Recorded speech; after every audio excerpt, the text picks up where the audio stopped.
আপনি যদি ট্রেডিং ঠিকঠাক রকমের করতে চান বা মনে করুন যে শেয়ার মার্কেটকে বোঝার চেষ্টা করেন, ইন্ডেক্স কেন মুভ করছে, কেন দুম করে পড়ে গেল, এই সমস্ত কিছুকে যদি বুঝতে চান তাহলে আপনাকে নিউজের ওপরও গুরুত্ব দিতে হবে।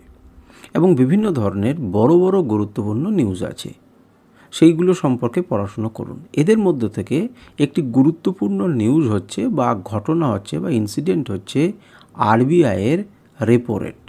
কখনো এটাকে বাড়ানো হয়, কখনো এটাকে কমানো হয় প্রয়োজন অনুযায়ী। কিন্তু এই প্রয়োজন কেন হয় এবং মার্কেটের উপরের প্রভাব কী, একটু ডিটেলে আপনারা সেটা বোঝার চেষ্টা করুন এবং জানার চেষ্টা করুন।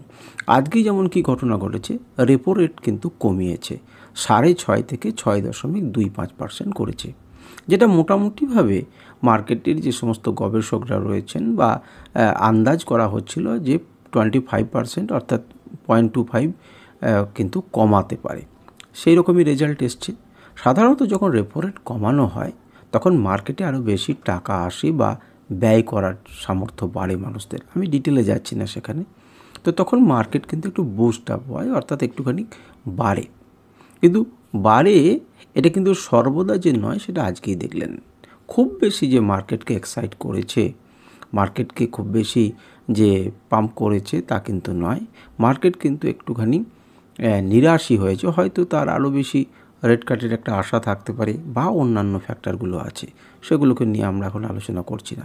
মেন যেটা আপনাকে বোঝানোর চেষ্টা করছি সেটা হচ্ছে মার্কেটের বড় বড় কিছু ঘটনা রয়েছে যার দিকে আপনারা যারা ট্রেডিং করছেন তারা কিন্তু সেই নিউজগুলোর দিকে নজর রাখবেন। একদম কোনো কিছুই জানলেন না, চার্ট দেখলেন, কিনে নিলেন, কেন পড়ে যাচ্ছে মার্কেটটা, কেন পড়তে পারে, বা কি গুরুত্বপূর্ণ নিউজ আছে, কেন আমি অ্যাভয়েড করবো এই সময় ধরে ট্রেডিং, এগুলো কিন্তু জানা দরকার।